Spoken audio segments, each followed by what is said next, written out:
안녕하세요. 김동섭입니다. 12월 16일 아침 시작하도록 하겠습니다.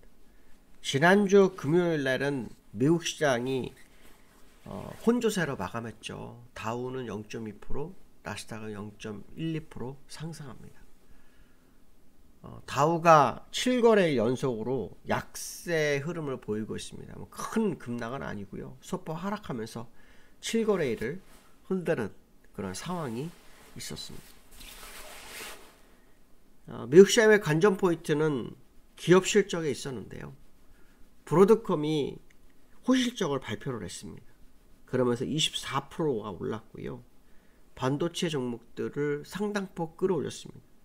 그것이 필라델피아 반도체 지수를 3%대 끌어올리는 상황이 됐습니다. 브로드컴이 24% 급등하면서 시총이 1조 달러가 넘어섰는데요. 미국 기업 중에 시총이 1조 달러 넘은 기업은 9개의 기업입니다. 그 중에 마지막 기업이 됐습니다. 9번째가 되는데요. 4분기 매출이 전년 동기 대비로 51%가 급증을 했고요. 주당 순이익은 1.42달러로 예상치 1.38달러보다 늘어났습니다. 늘은 거예요. 그러니까 매출이 증가한 거에 비하면 사실 주당이 이렇게 늘은 것 같지는 않은데요. 인공지능에서 AI에서 무려 220%의 그 매출이 났다고 합니다. 늘었다고 합니다. 브로드컴이 5년간 590% 상승을 했다고 하네요. 어쨌든 인공지능이 시장을 또 끌어주는 상황이 됐다. 뭐 이렇게 해석하시면 될 것 같습니다. TSMC도 한 4% 올랐고요. ARM도 2% 올랐고요. 요즘 화두 테슬라는 또 4% 올랐습니다. 일론 머스크가 트럼프 4천억을 좀 투자를 했는데요. 자산은 뭐 한 250조 늘었다고 합니다. 제대로 투자를 한 거죠. 그렇죠?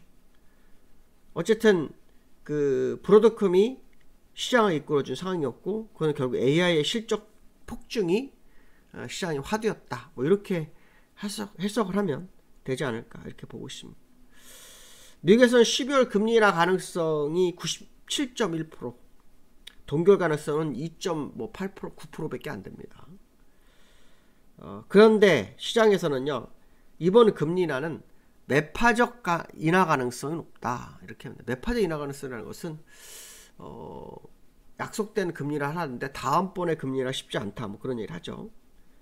뭐 시장에서는 내년에 뭐 3월, 그 다음에 뭐 하반기 들어서 한 번 해갖고 2번 정도 금리 인하를 예상하고 있고요. 제레미 씨가 그 와튼스쿨 교수 같은 경우에는 내년도 3회 4회 금리 인하 가능성을 제기하기도 하고 있고요. 왜 매파적 금리 인하 가능성이 생기느냐라고 한다면, 얼마 전에 물가지표 중에서 생산자 물가지수가 나왔어요. 그게 상당히 높게 나왔죠. 생산 물가지수가 높게 나오게 되면 소비자 물가지수에도 영향을 미칩니다. 그래서 이게 이제 소비자 물가지수의 선행지표라고도 하죠. 생산 물가지수가 높게 나오면서 시장에 좀 영향을 미쳤다 이렇게 보시면 될 것 같고요. 이번 주에는 마이크론 실적이 되게 중요할 것 같습니다. 18일 날. 왜냐하면 브로드컴이 금요일 날 실적을 좋게 발표하면서 나스닥을 살렸고, 그 다음 필라델피아를 날려버렸기 때문에 마이크론의 실적이 의미심장할 거다, 뭐 해석을 해야 되겠죠. 특히 얼마 전에 미국에서 바이든이 보조금 마이크론 줬죠.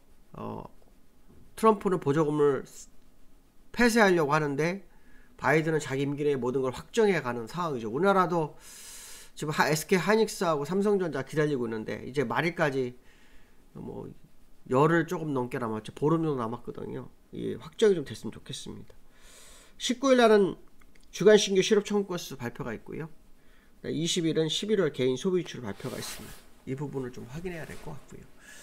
나스닥과 다우의 흐름을 보시면 뭐 다우는 지금 7거래 연속 하락했는데요. 이렇게 보면 좀 굉장히 뭐 위험해 보이는 느낌이지만, 뭐 사실 이렇게 보면은 파동주가 올랐다 내리고 하는 거기 때문에 다시 올라가는 과정에서 나타난 현상이 아니겠는가, 뭐 그런 해석도 한번 해봐야 될 것 같고요. 나스닥은 그냥 현재 그냥 횡보입니다. 고점에서의 싸움을 뭐 지속하는 그런 과정이다 이렇게 보시면 될 것 같고요. 테슬라 차트 한번 보여야 되겠죠. 테슬라 더 뻗어가죠. 지난번 제가 여기 이쯤에서 무슨 얘기를 했냐면 그 테슬라가 시장에서는 한 1조 5천억 달러까지 갈 수 있다는 얘기를 했기 때문에 50% 정도의 상승 가능성에 대한 부분을 제기해 드렸었거든요. 근데 벌써 뭐 엄청 많이 올랐습니다. 이 상태로 가면 뭐 1조 5천억 달러가 아니라 또 3조 달러를 향해서 갈 수도 있죠. 왜냐하면 자율주행 규제안이 풀릴 수 있다라는 게 이제 지금 핵심이거든요. 그게 그다음에 뭐 스페이스 X인가요? 그래가지고 뭐 우주 뭐 이쪽 산업도 지금 막 400조 500조 됐다는 시가총액 500조 됐다고 하죠. 우리나라 삼성전자가 이제 500조 안 되는데, 얼마 전에 뉴스를 보니까 미국에서는 스몰캡 기업들이 포스코보다 크다 뭐 그런 얘기도 나오는데요. 참 미국은 모든 게 다 큰 상황이다 이렇게 보시면 될 것 같고요. 브로드컴이 5년 동안 어마어마하게 상승했는데요. 뭐 월봉 보시면 그냥 확 날아간 거죠, 그렇죠?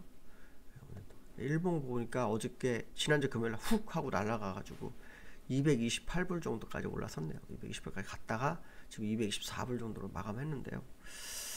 반도체가 여전히 뭐 시장의 화두가 되는구나라는 생각을 한다면 삼성전자도 지금 이제 기회가 오지 않을까. 뭐 자사주 매입하면서 HBM을 또 엔비디아에 납품하는 부분, 그 다음에 요 근래 반 엔비디아를 형성하고 있는 구글이나 이런데 맞춤형 반도체를 공급하기 시작하면 좀 기회가 있지 않을까, 뭐 그런 해석도 좀 해보고 있다 이렇게 말씀드리고 싶고요.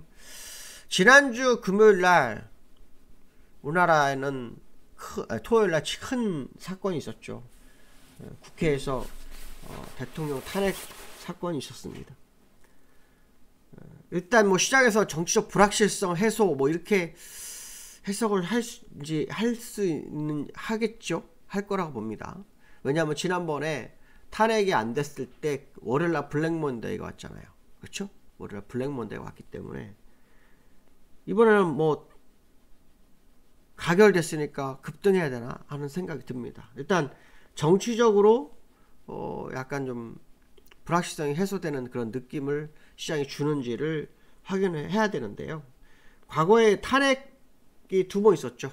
노무현 대통령 때 있었고 박근혜 대통령이 있었는데, 노무현 대통령 때는 탄핵 후 4%가 올랐다고 합니다. 박근혜는 3.5%가 올랐었다고 하네요. 근데 이제 노무현 대통령 때는 4% 오르고 난 다음에 그 다음에 많이 빠졌다, 뭐 그런 뉴스가 있습니다. 어쨌든 뭐 누가 알겠습니까만 일단 시장이 가장 싫어하는 불확실성 해소로 해석하는지, 이게 관전 포인트죠. 예, 이게 관전 포인트입니다. 해소로 해석한다면 주가는 오늘 위클리 만기를 맞이해서 일단 강세로 마감할 확률이 높고요. 해소로 생각하지 않는다 그러면 또다시 월요일을 좀 힘들 수 있겠죠. 근데 저는 지난번 말씀드린 것처럼 탄핵이 가결되든 그 다음에 부결되든 상관없다. 저는 그 얘기를 했었잖아요. 이유는 금투세가 이제 시행이 되기 때문에, 일단 금투세는 아시겠지만 투자가들에게는 불로소득과 같은 기회잖아요. 물론 누구나 다 돈을 따는 건 아니지만 어쨌든 그 기회는 뭐 제일 중요한 사람들이 이제 돈 많은 사람들 아니겠습니까? 주식 투자를 많이 하는 사람들. 그들이 이제 해외로 나간 돈들이 들어올 확률이 높죠. 그렇게 되면 이제 환율이 약간 내려올 수 있습니다. 근데 이제 환율이 내려오면서 주가가 뛰면 가장 좋은 이상적 시나리오인데요. 저는 그 가능성이 있다고 보여지고 있고요. 특히 기관이 계속 매수를 하고 있어요. 기관들이 계속 매수를 하고 있는 상황입니다. 기관이 지난주에도 1395 매수면 장 초반에는 매도였습니다. 장 초반에 매도였는데 점심시장 지나면서부터는 매수 전환하면서 시장을 방어를 했습니다. 외국인도 지금 매도가 뜨뜨미지근한 상황이잖아요. 지난주 금요일날 탄핵 부분이 해결이 됐다면은 그게 이제 불확실 해석으로 시장이 해석한다면 외국인도 이제는 들어와야 되지 않을까. 왜냐하면 지난번에 이 비상계엄령 전날 외국인들이 5천억을 들어왔어요. 근데 그 이후로 매도하다가 다시 멈춰섰단 말이에요. 매도를 천천히 했어요. 그러니까 오늘은 매수하는지를 봐야 될 것 같고요. 환율이 불안하면서 뭐 외환 보유고 4천억 불 밑에 뭐 이런 뉴스도 많습니다. 근데 저는 사실 이거 믿지 않습니다. 왜냐하면 우리나라가 채무국이 아닙니다. 채권국에 해당되기 때문에 해외 나간 돈도 상당히 됩니다. 그런 것도 따진다 그러면 너무 시장이 겁을 주는 거 아닌가 이런 해석도 한번 해보고 있습니다. 오늘 윗끌림하기입니다. 오늘 즐거운 하루 되시기 바라겠습니다. 감사합니다.